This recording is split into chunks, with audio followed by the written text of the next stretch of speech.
National integration. India is a land of widespread diversities in terms of religion, language, caste, tribe, race, region, and so on.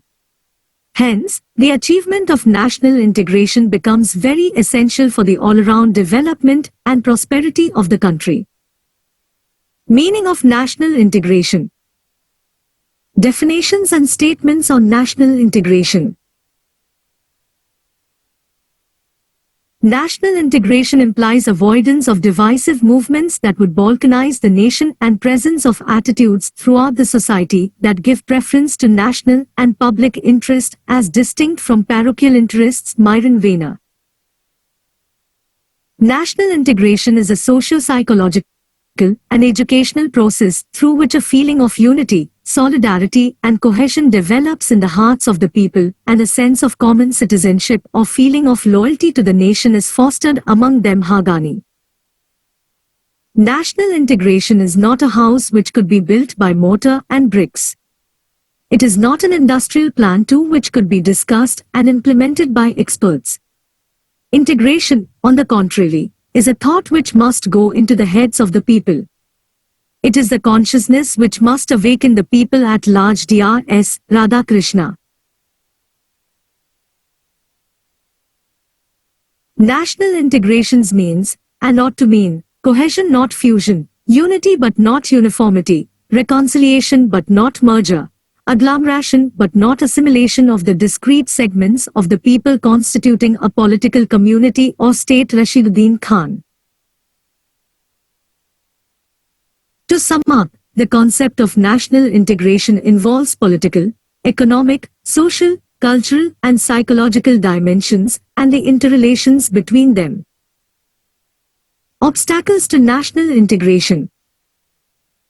Among the major obstacles to national integration include 1. Regionalism. Regionalism refers to subnationalism and subterritorial loyalty. It implies the love for a particular region or state in preference to the country as a whole. There is also subregionalism, that is, love for a particular region in preference to the state of which the region forms a part. Regionalism is a subsidiary process of political integration in India.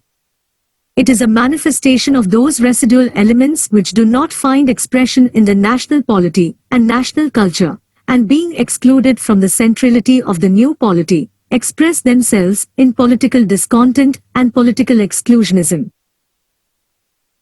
Regionalism is a countrywide phenomenon which manifests itself in the following 6 forms. 1. Demand of the people of certain states for secession from the Indian Union, like Khalistan, Dravid Nad, Mizos, Nagas and so on. 2. Demand of the people of certain areas for separate statehood, like Telangana, Bodoland, Uttarakhand, Vidarbha, Gorkhaland and so on. 3.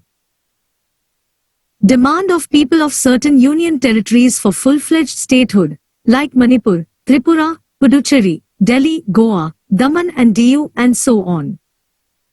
4.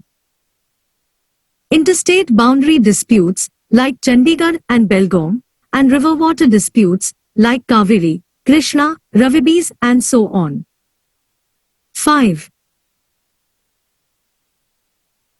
Formation of organizations with regional motives which advocates a militant approach in pursuing its policies and goals, like Shiv Sena, Tamil Sena, Hindi Sena, Sardar Sena, Lachit Sena and so on. 6. Sons of the soil theory which advocates preference to local people in government jobs, private jobs, permits and so on. Their slogan will be Assam for Assamese, Maharashtra for Maharashtrians and so on. 2. Communalism. Communalism means love for one's religious community in preference to the nation and a tendency to promote the communal interest at the cost of the interest of other religious communities. It has its roots in the British rule where the 1909 1919 and 1935 Acts had introduced communal representation for the Muslims, Sikhs and others. The communalism got accentuated with the politicization of religion. Its various manifestations are: 1. Formation of political parties based on religion, like Akali Dal, Muslim League, Ram Rajya Parishad, Hindu Mahasabha, Shiv Sena and so on. 2.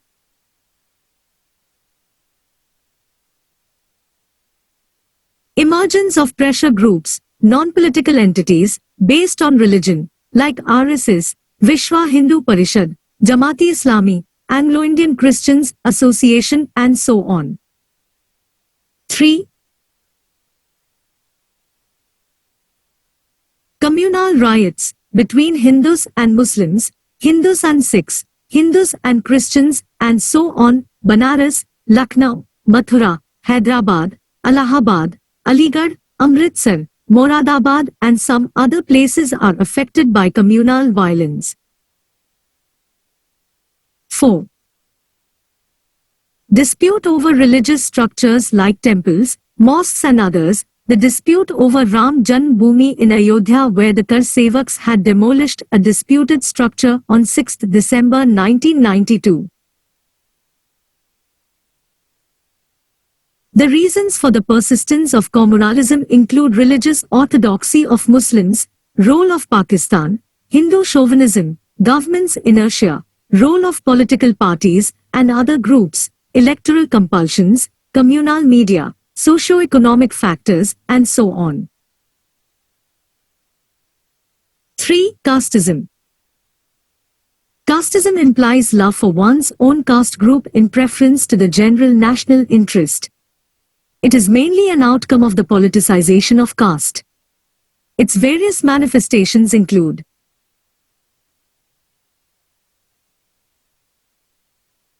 1. Formation of political parties on the basis of caste, like Justice Party in Madras, DMK, Kerala Congress, Republican Party, Bahujan Samaj Party, and so on. 2. Emergence of pressure groups, non-political entities, based on caste, like Nadar Association, Harijan Sevak Sangh, Kshatriya Mahasabha, and so on. 3. Allotment of party tickets during elections and the formation of Council of Ministers in the states on caste lines. 4. Caste conflicts between higher and lower castes or between dominant castes in various states like Bihar, Uttar Pradesh, Madhya Pradesh, and so on. 5. Violent disputes and agitations over the reservation policy. B.K. Nehru observed, the communal electorates of the British days, in a vestigial form still remain in the shape of reservations for the scheduled castes and scheduled tribes.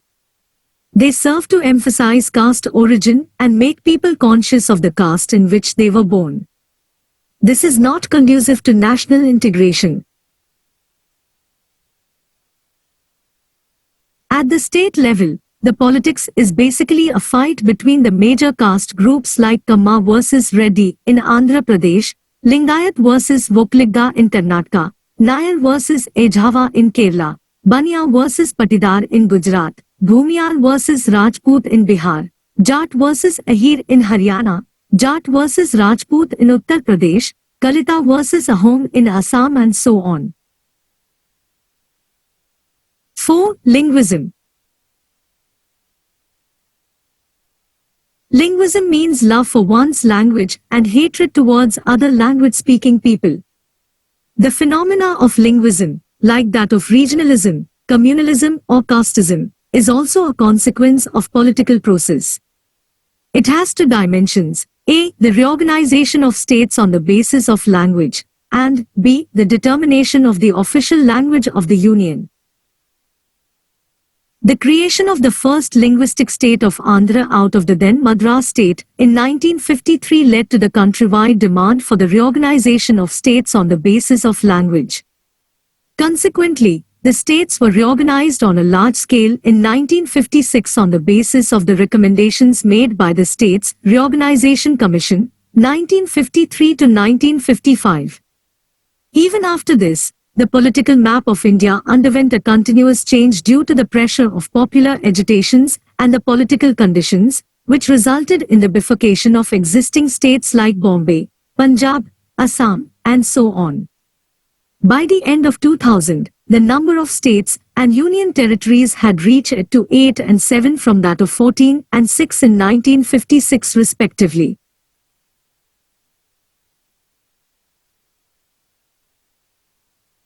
The enactment of the Official Language Act, 1963, making Hindi as the official language of the Union led to the rise of anti-Hindi agitation in South India and West Bengal.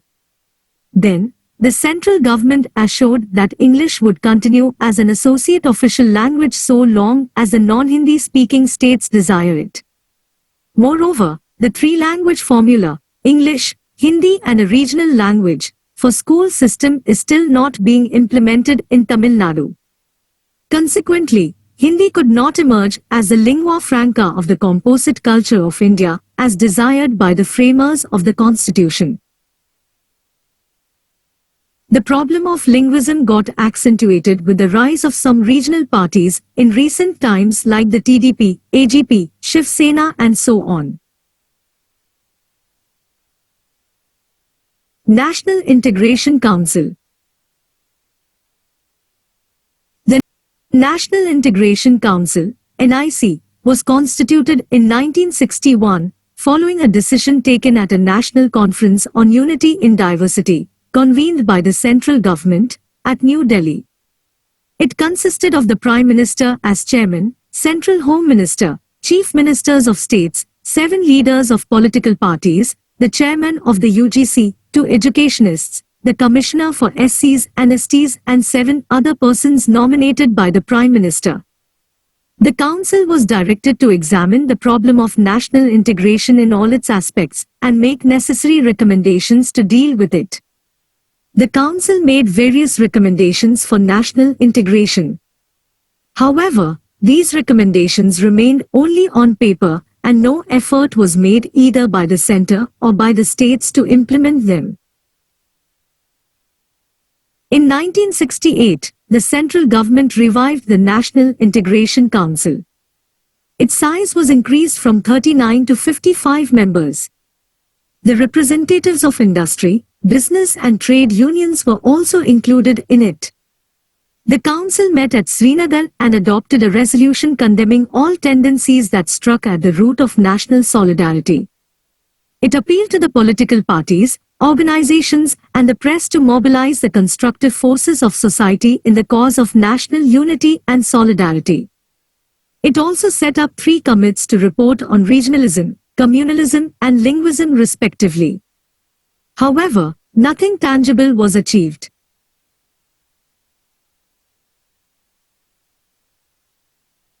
In 1980, the central government again revived the National Integration Council which had become defunct.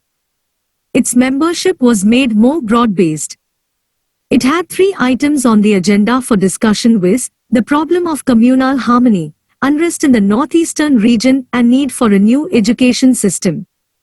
The council set up a standing committee to keep a constant watch on the activities of communal and other divisive forces posing a threat to the national unity.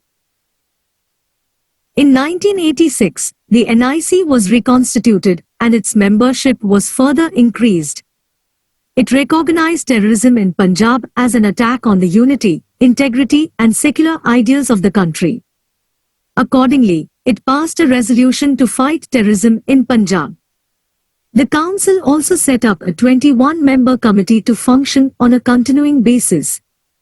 The committee was asked to formulate both short-term as well as long-term proposals for maintaining communal harmony and preserving national integrity.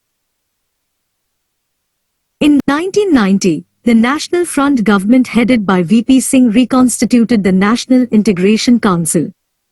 Its strength was increased to 101.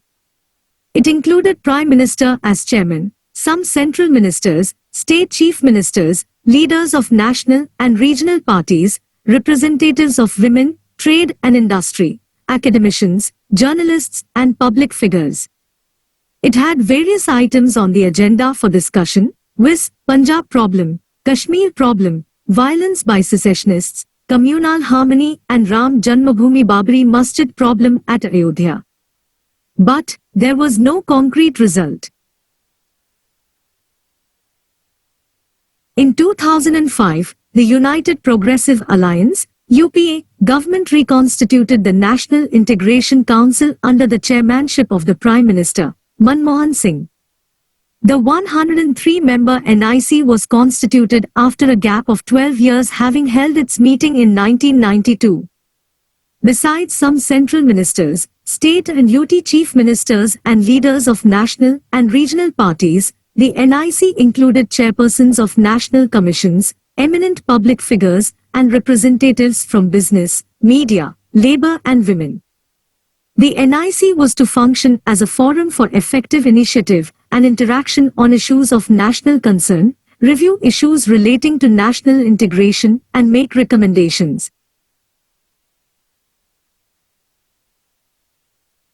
The 14th meeting of the NIC was held in 2008 in the backdrop of communal violence in various states like Orissa, Karnataka, Maharashtra, Jammu and Kashmir and Assam and so on. Promotion of education among minorities, scheduled castes and scheduled tribes, elements contributing to national integration, removal of regional imbalances, caste and identity divisions, prevention of extremism, promotion of communal harmony and security among minorities, and equitable development was some of the important items on the agenda of the meeting. In April 2010, the United Progressive Alliance, UPA, government again reconstituted the National Integration Council, NIC, under the chairmanship of the Prime Minister, Manmohan Singh.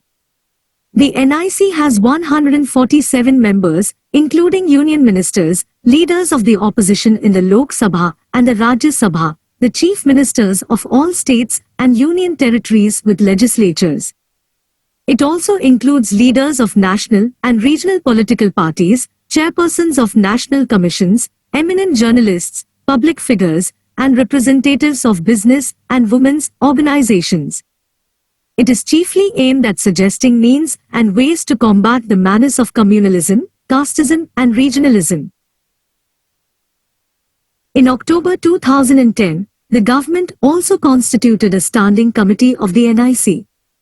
It consists of Union Home Minister as chairman, 4 union ministers, 9 chief ministers of various states, and 5 co-opted members from NIC. It would finalize the agenda items for NIC meetings. The 15th meeting of the NIC was held in September 2011. The agenda for the meeting included measures to curb communalism and communal violence, approach to the communal violence bill, measures to promote communal harmony, measures to eliminate discrimination, especially against minorities and scheduled tribes, how the state and the police should handle civil disturbances, and how to curb radicalization of youth in the name of religion and caste. The 16th meeting of the NIC was held on 23/09/2013. A resolution was passed in the meeting to condemn violence, take all measures to strengthen harmonious relationship between all communities, to resolve differences and disputes among the people within the framework of law, to condemn atrocities on scheduled castes and scheduled tribes, to condemn sexual abuse, and to ensure that all women enjoy the fruits of freedom to pursue their social and economic development with equal opportunities, and to safeguard their right of movement in the public space at any time of the day or night. Table 78.1 Meetings of the National Integration. Meeting number. Held on. First meeting. 2nd and 3rd June 1962. Second meeting. 20th to 22nd June 1968. Third meeting. 12th November 1980. Fourth meeting. 21st January 1984. Fifth meeting. 7th April 1986. Sixth meeting. 12th September 1986. Seventh meeting. 11th April 1990. Eighth meeting. 22nd September 1990. Ninth meeting. 2nd November 1991. 10th meeting. 31st December 1991. 11th meeting. 18th July 1992. 12th meeting. 23rd November 1992. 13th meeting. 31st August 2005. 14th meeting. 13th October 2008. 15th meeting.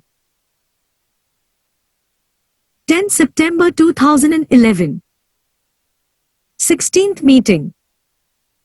23rd September 2013.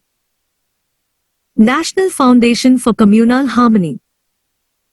The National Foundation for Communal Harmony, NFCH, was set up in 1992. It is an autonomous body under the administrative control of the Union Home Ministry. It promotes communal harmony, fraternity, and national integration. The vision and mission of the NFCH are as follows. Vision: India free from communal and all other forms of violence, where all citizens, especially children and youth, live together in peace and harmony. Mission: promoting communal harmony, strengthening national integration, and fostering unity in diversity through collaborative social action, awareness programs, reaching out to the victims of violence, especially children, encouraging interfaith dialogue for India's shared security, peace and prosperity. The activities undertaken by the NFCH are mentioned below. 1. To provide financial assistance to the child victims of societal violence for their care, education and training, aimed at their effective rehabilitation. 2.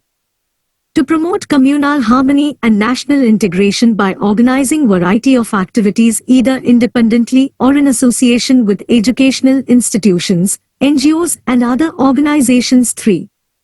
To conduct studies and grant scholarships to institutions scholars for conducting studies. 4. To confer awards for outstanding contribution to communal harmony and national integration. 5. To involve central state governments, UT administrations, industrial commercial organizations, NGOs and others in promoting the objectives of the Foundation. 6. To provide information services, publish monographs and books, etc. on the subject.